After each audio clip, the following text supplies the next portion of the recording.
Screen पर आपको जो लोग नजर आ रहे हैं, ये वही लोकतंत्र के वही लोग हैं जब अपनी मांगों के लिए सड़कों पर उतरते हैं तो सरकार इन्हें अनदेखा कर देती है, विपक्ष से फंडेड बता देती है या बहला फुसला कर बुलाई गई भीड़ बता देती है। लेकिन यही भीड़ जब किसी चुनाव की रैली में नजर आती है, किसी चुनावी यात्रा में नजर आती है, किसी सड़क पर किसी नेता के पीछे चलती नजर आती है, तो इसे भोकाल बताया जाता है। इस स्क्रीन पर आपको जो लोग नजर आ रहे हैं वो लोग 19 साल की उस लड़की के न्याय के लिए सड़कों पर उतरे हैं, जिस लड़की को ना सिर्फ एक बार मारा गया बल्कि कई बार मारा गया।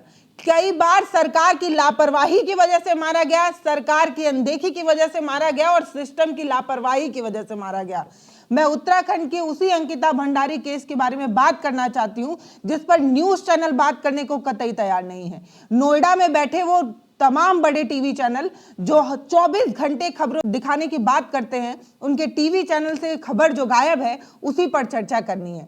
19 साल की वो लड़की जो बेहद ही सामान्य परिवार में जन्मी थी, गरीबी देख रही थी, अपने घर को पालने पोसने के लिए, कुछ चंद रोटी कमाने के लिए, पैसा कमाने के लिए अपने घर से निकली थी। लेकिन उसे क्या पता था कि नौकरी नहीं, उसकी जिंदगी जाने वाली है। उसके साथ दबाव बनाया गया, इस बात का दबाव बनाया गया कि वो अमीरों को या बड़े नेताओं को स्पेशल सर्विस दे सके। ये जो स्पेशल सर्विस है इसके बारे में एक्सप्लेन मैं नहीं करना चाहती, मैं जानती हूं कि आप इसे समझ रहे हैं। इस स्पेशल सर्विस को ना देने के लिए अंकिता भंडारी को ना सिर्फ मरना पड़ा बल्कि सिस्टम कैसे इन स्पेशल नेताओं के साथ खड़ा रहा जिन्हें वीआईपी नाम से बुलाया गया।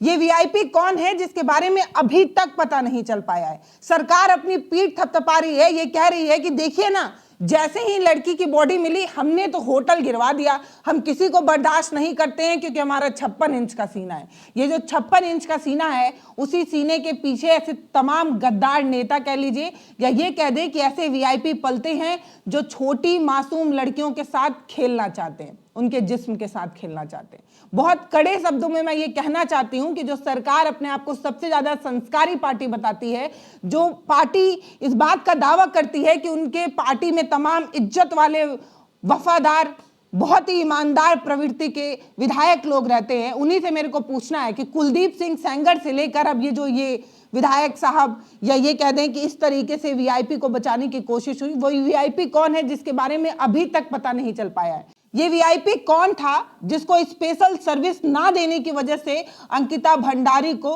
मार दिया गया, या ये कह दीजिए कि वो वीआईपी कौन है जिसके साथ सोने को अंकिता भंडारी तैयार नहीं हुई इसलिए उसकी जान ले ली गई।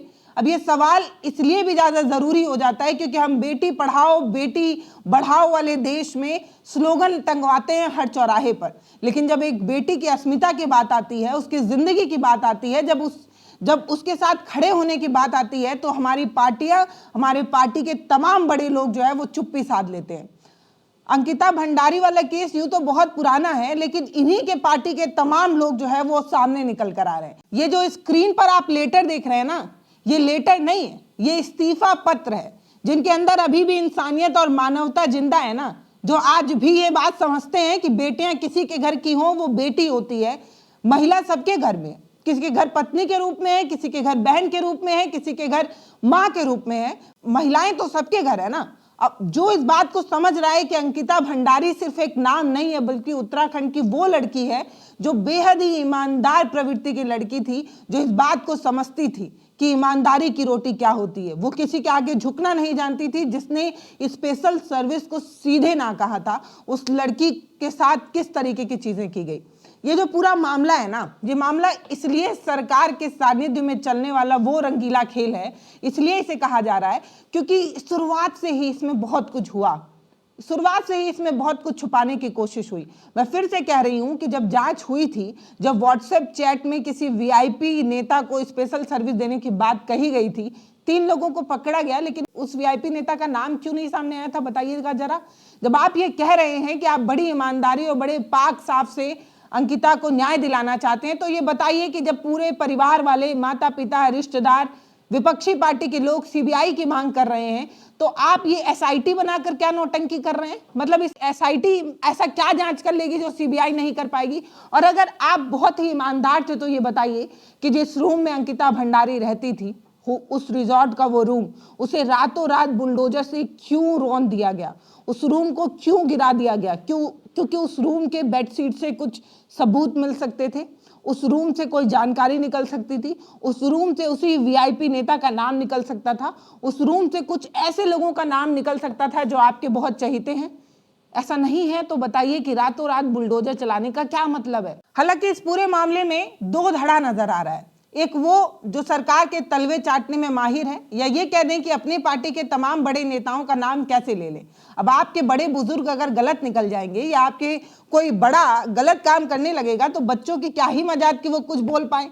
तो इसीलिए छोटे प्यादे क्या ही बोल पाएंगे जब उनके वजीरे आला इस तरीके की चीजें कर रहे हैं। तो इसीलिए भाजपा की जो महिला मोर्चा विंग है या वो तमाम लोग जो सड़कों पर उतर कर ये कह रहे हैं कि ये कांग्रेस की चाल है, जानबूझकर ये सब कुछ किया जा रहा है, तो मैं आपको बताना चाहती हूँ कि उत्तराखंड के किसी एक शहर से ये तस्वीरें सामने नहीं आई हैं। उत्तराखंड के तमाम शहरों से ये तस्वीरें नजर आ रही हैं जिसमें महिलाएं, पुरुष, बच्चे, यहाँ तक कि बुजुर्ग महिलाएं इस हाड़ कपा देने वाली सर्द में, जो लोग ब्लोअर से भी बाहर नहीं निकल रहे हैं ना, जो अपना टेम्परेचर मेंटेन करके चलने वाले नेता लोग हैं, उन्हीं को बताना है कि इस हाड़ कपा देने वाली सर्द में बुजुर्ग लोग सड़कों पर उतर आए हैं। उनका ये कहना है कि जो हमारी देवभूमि है ना, जहां पर किसी तरीके का कोई अपराध नहीं हुआ करता है, उस देवभूमि में अंकिता भंडारी 19 साल की, सिर्फ 19 साल की एक लड़की जिसके साथ ये सब कुछ हुआ है, उसे न्याय मिलना चाहिए। अब इस पूरे मामले में कहीं ना कहीं किसी ना किसी को छुपाने की पूरी कोशिश हुई। अब मैं आपको एक वीडियो दिखाना चाहती हूँ, जो वीडियो सामने आया, जिस वीडियो के बाद चर्चा खूब होने लगी। ये वीडियो ना तो कांग्रेस ने, ना तो आम आदमी पार्टी ने, ना सपा ने, किसी में नहीं निकाला। ये वीडियो खुद भाजपा की विधायक की पत्नी ने जो है वो निकाला है। इस वीडियो में वो खुद बता रही हैं कि कैसे उनके पति कुछ लोगों का नाम ले रहे हैं, और जिनका वो नाम ले रहे हैं वो खुद भाजपा से जुड़े हुए हैं। वीडियो देखिए। विनोद आर्या, उस अंकिता भंडारी का जो लड़का बंद है, वो विनोद आर्या का, वो अंकिता भंडारी के मर्डर में बंद है। अंकिता भंडारी को उसने प्रेशर किया कि तू दुष्यंत को देखी, रात को इसके साथ सोगी, उसने मना कर दिया, उसने ज्यादा पी ली, उसने सुसाइड कर ली। अंकिता बोले मैं ये काम नहीं करूं। वो होटल वहीं बता रहे थे ना आप, जहां हम गए थे घूमने? हाँ, वही था जहाँ वो टाइगर पाइगर मिले थे, मैंने दिखाया था जहाँ रिजॉर्ट है, और अंकिता भंडारी थी उसमें। और वो पहाड़ी छोड़ेंगे नहीं किसी भी कीमत पर दुष्यंत गौतम को। अगर दुष्यंत गौतम को अभी पार्टी ये कह देती कि पल्ला झाड़ देती तो पार्टी गिर जाती, भारतीय जनता पार्टी गिर जाती। दो लोगों के नाम है इसमें, मैं फिर बता रहा हूँ, एक दुष्यंत गौतम और एक अजय कुमार, वो संगठन मामन, दोनों उसके महामंत्री संगठन, दोनों। ये हरिद्वार था, उसका मुझे पता नहीं वो कहाँ था। कौन? इनमें से कोई दो के नाम आए हैं, संगठन महामंत्री अजय और दुष्यंत कुमार पता नहीं मुझे कहा है, लेकिन ये उस दिन यहाँ ठहरा हुआ था। तो सीबीआई वगैरह जांच नहीं हुई, खुलासा नहीं हुआ? अरे भैया, सीबीआई मैं बता रहा हूँ, पार्टी बचा देती है, पार्टी की छवि खत्म हो जाती है। सीबीआई क्या करेगी? महामंत्री है वो, पार्टी धीरे से हटा देती है, बस बाद में बदनामी तो पार्टी की है ना। मुख्यमंत्री ने बचा रखा ना उसको, मुख्यमंत्री ने बचा रखा, ये शब्द इसके हैं, हमारे नहीं। सारी किस्सा तो पार्टी को लेके बैठ जाएगा, वो तो ऐसा मामला मैं बता रहा था। अभी तो चुनाव तो आने दो। पोस्टर आप घूमे ना, पोस्टर दुष्यंत गौतम के और अंकिता भंडारी के, मेरे मुंह पर देना। 7 केस है, 7 महिला अपहरण, 7 जो उसके खिलाफ गए, ऊपर पार्टी में सबूत, जो मैं सबूत के जमा। इतना ही नहीं, इस आंदोलन में भी तमाम भाजपा मंडल अध्यक्ष और ऐसे तमाम जिम्मेदार लोग जो है, जो भाजपा से जुड़े हुए हैं, जो महिलाएं हैं, वो सड़कों पर हैं। उनका ये कहना है कि वो किसी भी तरीके की नाइंसाफी को बर्दाश्त नहीं करना चाहती जब किसी लड़की के साथ इस तरीके की चीजें हो रही हैं। मुझे लगता है बहुत सारे लोगों को उत्तराखंड के अंकिता भंडारी केस के बारे में पता है, लेकिन जिनको नहीं पता है उनको जल्दी जल्दी बता देना चाहती हूँ। तो उत्तराखंड की एक लड़की थी अंकिता भंडारी, जो 19 साल की थी। उसे अपने परिवार को चलाने की बड़ी जिम्मेदारी थी, तब उसने जो है वो एक रिजॉर्ट में रिसेप्शनिस्ट का काम जो है वो शुरू किया था। ये सब 2022 के समय की बात है, जब ऋषिकेश के पास कोई वनतारा रिजॉर्ट है, उसी में रिसेप्शनिस्ट का वो काम कर रही थी। उस काम को ज्वाइन किए भी 1 साल से भी कम समय हुआ था, कुछ ही महीने बीते थे, तभी अंकिता भंडारी को व्हाट्सएप पर एक मैसेज आता है जो उस रिजॉर्ट के मालिक का होता है। अब उस रिजॉर्ट के जो मालिक हैं उनके बारे में भी थोड़ा सा आपको जानना चाहिए। उनका नाम है पुलकित आर्या, जो रिजॉर्ट के मालिक हैं। वो भाजपा नेता और पूर्व राज्य मंत्री विनोद आर्या के बेटे हैं। मतलब आप समझ रहे हैं, एक भाजपा नेता का बेटा एक रिजॉर्ट चलाता है, जो रिजॉर्ट नियम और शर्तों पर बनाए जाने चाहिए वो नियम और शर्तों पर नहीं चल रहे थे, वो तो खैर दूसरी बात है। वो एक व्हाट्सएप मैसेज करते हैं अंकिता भंडारी को, जिसमें वो कहते हैं कि आज होटल में कोई वीआईपी आने वाले हैं और उनको स्पेशल ट्रीटमेंट चाहिए। और जब अंकिता इस चीज के लिए मना कर देती हैं तो उन पर दबाव बनाया जाता है। पुलकित आर्या और उनके 2 दोस्त मिलकर इस तरीके का उन पर दबाव बनाते हैं, जिसमें अंकिता नाम की एक लड़की होती है और सौरभ, ये 3 लोग होते हैं। इन तीनों ने मिलकर अंकिता भंडारी को खत्म कर दिया। अब इनकी सच्चाई सामने ना आ जाए, जब तक डेड बॉडी नहीं मिली तब तक तो ठीक था। ये जो पुलकित आर्या है, इसने ही जाकर पुलिस में शिकायत दर्ज कराई, गुमशुदगी की रिपोर्ट दर्ज कराई, ताकि पुलिस वालों को ऐसा लगे कि पुलकित आर्या इन सब में शामिल नहीं है और अंकिता भंडारी गायब हो गई हैं। बाद में जब उसकी डेड बॉडी किसी नदी किनारे मिली, तब पता चला कि ये सब कुछ साजिश के तहत किया गया था। तब फोन पकड़ा गया और फोन से चैट लीक हुआ, और चैट में शुरू से ही जब से जांच शुरू हुआ और जब से अंकिता भंडारी का केस सामने आया, तब से किसी वीआईपी नेता के बारे में जिक्र हो रहा था, जिस वीआईपी नेता को स्पेशल ट्रीटमेंट देने को अंकिता भंडारी तैयार नहीं हुई। वो वीआईपी कौन है, ये बात सामने ही नहीं आई, किसी को बताया तक नहीं गया। इसका मतलब ये था कि कुछ छोटे मोटे प्यादों को सजा दिलाने के नाम पर एक बड़े आदमी को बचाने की कोशिश थी। मतलब आप समझ रहे हैं, पुलकित आर्या और उसके 2 दोस्तों को पकड़कर थाने में बंद कर देना, सजा देने के नाम पर अपनी छाती पीट लेना, अपना लॉ एंड ऑर्डर की तारीफ कर देना, बुलडोजर चलवा देना, ये सब एक दिखावा था। असल में वो वीआईपी कौन था, उसे बचाना था। इस सब दिखावे में उस वीआईपी को छुपा लिया गया, जिस वीआईपी की स्पेशल ट्रीटमेंट को अंकिता भंडारी नकार देती हैं। इतना ही नहीं, जब ये मामला सामने आता है, परिवार वाले पटवारी के पास जाते हैं एफआईआर दर्ज कराने, तब पटवारी छुट्टी लेकर अपने किसी स्पेशल काम के लिए चले जाते हैं।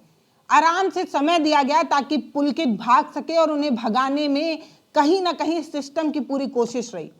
इस पूरे मामले को लीपापोती करने की कोशिश रही। इसके बाद पटवारी पर भी एक्शन लेने की बात कही गई, लेकिन मेन बात यह है कि जब पटवारी को यह बात पता थी, राजस्व पुलिस को यह बात पता थी, तो उसने एफआईआर में इतनी देरी क्यों की?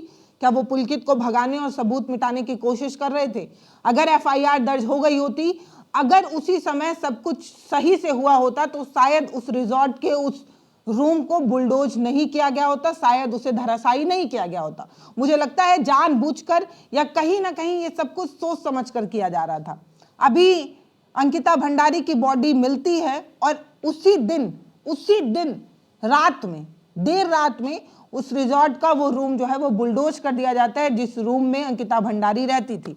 कहीं ना कहीं उस रूम में कुछ तो ऐसा था, उस बेडशीट को जलाने की कोशिश की गई थी, जिस चादर पर, जिस बेड पर अंकिता भंडारी सोती थी। हालांकि बाद में यह कहा गया कि अंकिता भंडारी के बॉडी से कोई सीमेन और सारी चीजें नहीं मिली थी, इससे रेप की पुष्टि नहीं हुई। अंकिता भंडारी के साथ जब कुछ गलत नहीं हुआ तो उस कमरे को बुलडोज करने का क्या मतलब था? अगर आप तगड़ा और बड़ा एक्शन दिखाना ही चाहते थे, तो जिस भाजपा नेता के बेटे का वो रिजॉर्ट था, उस भाजपा नेता का घर गिरवा दिए होते, उसके घर को बुलडोज कर दिए होते, लेकिन इस तरीके की चीजें नहीं करनी थी। उस रिजॉर्ट के उस कमरे को गिराना और अपनी पीठ थपथपाना सरकार की एक साजिश रही होगी। ये मैं नहीं कह रही, ये तमाम वो लोग कह रहे हैं जो अब सड़कों पर उतर आए हैं, जो सरकार से उस बेटी के लिए न्याय मांग रहे हैं। इतना ही नहीं, अब विपक्ष से लेकर परिवार सब सीबीआई की मांग कर रहा है। तब सरकार जो है वो एसआईटी गठित करके ये कहने की कोशिश कर रही है कि जांच बेहतर तरीके से की जा रही है, जो आरोपी हैं उन्हें सजा दे दी गई है। लेकिन वो वीआईपी कौन है, ये चैप्टर अभी भी ना तो डिस्क्लोज हो पा रहा है, ना पता चल पा रहा है। इसका मतलब यही है कि कोई तो वीआईपी है जिसे बचाने की पूरी कोशिश है। हालांकि जिस वीआईपी का नाम भाजपा की ही विधायक जी की पत्नी ला रही हैं, उन वीआईपी नेता का ये कहना है कि हमने इस तरीके की कभी कोई चीजें की नहीं। अब एक चोर या बेईमान तब तक ही ईमानदार होता है जब तक उसकी चोरी पकड़ी नहीं जाती। सीधी बात तो ये है। एक ईमानदार भाजपा नेता जिन पर इस तरीके का आरोप लग रहा है कि उन्होंने अंकिता भंडारी में दिलचस्पी दिखाई, उनका ये कहना है कि वो इस तरीके की चीजों में इंटरेस्ट नहीं लेते।